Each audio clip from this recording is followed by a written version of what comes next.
अब ध्यान देकर सुने, भगवान की कृपा से सत्पुरुष मिले, भगवत प्राप्त पुरुष मिले, उनकी सन्निधि मिली,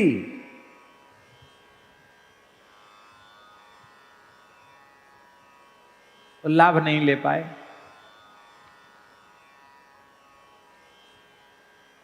क्यों नहीं ले पाए?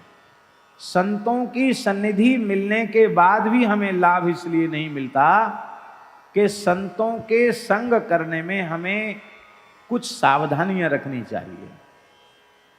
वो सावधानियां हम नहीं रख पाते हैं। 4 दोष न हो और हम संत का संग करें तो तत्काल लाभ होगा। ये हमारा भाव नहीं है, ये देवर्षि नारद जी का भाव है। नारद जी कह रहे हैं, ते मय्य पेता खिल चापलिर्भिके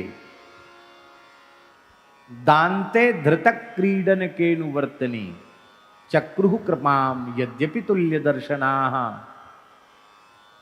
शुश्रूषमाणे मुनयोल्प भाषिणी। भागवत जी का श्लोक है, प्रथम स्कंद का ये ना। चक्रुः कृपाम यद्यपि तुल्य दर्शना। संतों के लिए नारद जी कह रहे हैं कि यद्यपि तुल्य दर्शना, यद्यपि संत तुल्य दृष्टि वाले होते हैं, समान दृष्टि उनकी होती है, उनकी दृष्टि में भेद नहीं होता, लेकिन फिर भी उन संतों ने मुझ बालक नारद के ऊपर विशेष कृपा कर दी। तो क्यों की कृपा? तो नारद जी कह रहे हैं कि मुझ में 4 गुण उन्होंने देखे इसलिए कृपा कर दी। कौन? सबसे पहला गुण है चंचलता का अभाव।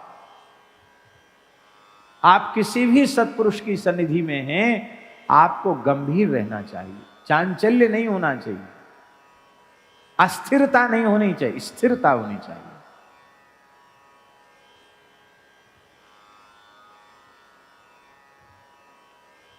महात्माओं का संग छोड़ के लोग कहते हैं हम तपस्या करेंगे, अनुष्ठान करें, भले आदमी। संपूर्ण साधनों को निष्काम भाव से किए जाने का फल तो है भगवत दर्शन, और भगवत दर्शन का फल है संत दर्शन। और ऐसे संत मिले हुए हैं, तुम तपस्या करने जा रहे हो,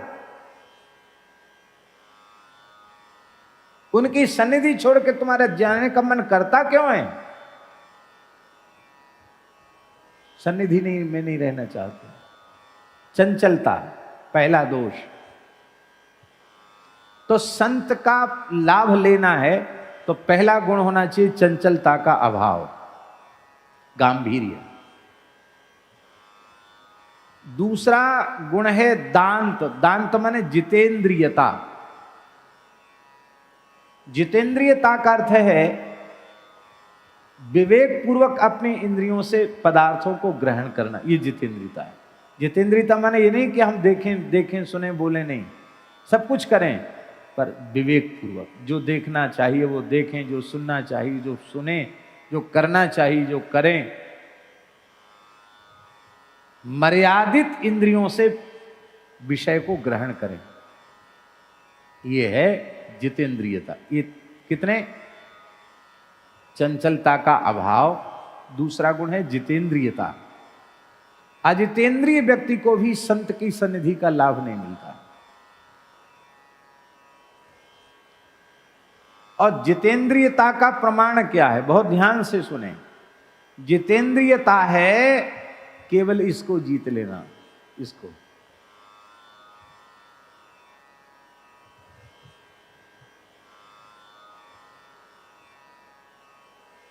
तावत जितेंद्रियो न स्यात् विजितान्येन्द्रिय पुमान न जयेद रसनम यावत जितम सर्वम जिते रसे। सारी इंद्रियों को जीत लिया किसी ने, किंतु इस जिह्वा को नहीं जीता, रसनेन्द्रिय को नहीं जीता, तो दत्तात्रेय भगवान 11वें स्कंध में कह रहे हैं कि वो कभी जितेंद्रिय नहीं हो सकता। और जिसने रसना को जीत लिया उसने सारी इंद्रियों को जीत लिया। रसना को जीतना है, व्यर्थ की बकवाद न करना। रसना को जीतना है, खट्टे मीठे चटपटे पदार्थों को खाने की ललक न होना। जो भगवत प्रसाद मिल जाए, बिना कामना के, बिना संकल्प के, भगवान की कृपा से रूखा सूखा जो मिल जाए प्रेम से खा ले।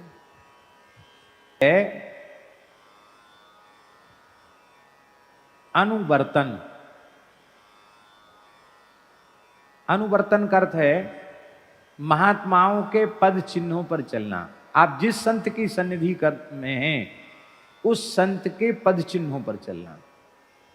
अच्छा एक भैया जी एक बात बताओ, बड़े से बड़े महापुरुषों के पास रहने वाले क्या उनके पद चिन्हों पर चलते हैं? कहीं भी देख लो, आप परिकर में देख लो, बातें तो हम लोग उन्हीं की करते हैं कि उनके नाम से हमको रोटी मिल रही है, पेट भर रहा है, बातें तो हम करेंगे, लेकिन उनका अनुसरण हम नहीं करते, उनका अनुगमन हम नहीं करते हैं। अनुगमन की बात छोड़ दो, गुरुजी कहें बेटा पूरब जाओ, बोले हमको तो पश्चिम की हवा अच्छी लगती है, हम तो पश्चिम में जाएंगे। हमारी हालत ये है।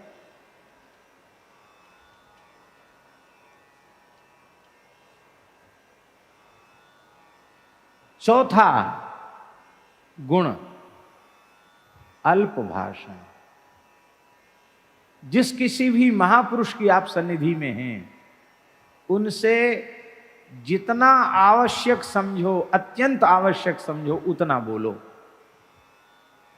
क्योंकि अधिक बोलने में कभी न कभी उनकी अवज्ञा हो ही जाएगी, अमर्यादा हो जाएगी, अवज्ञा हो जाएगी।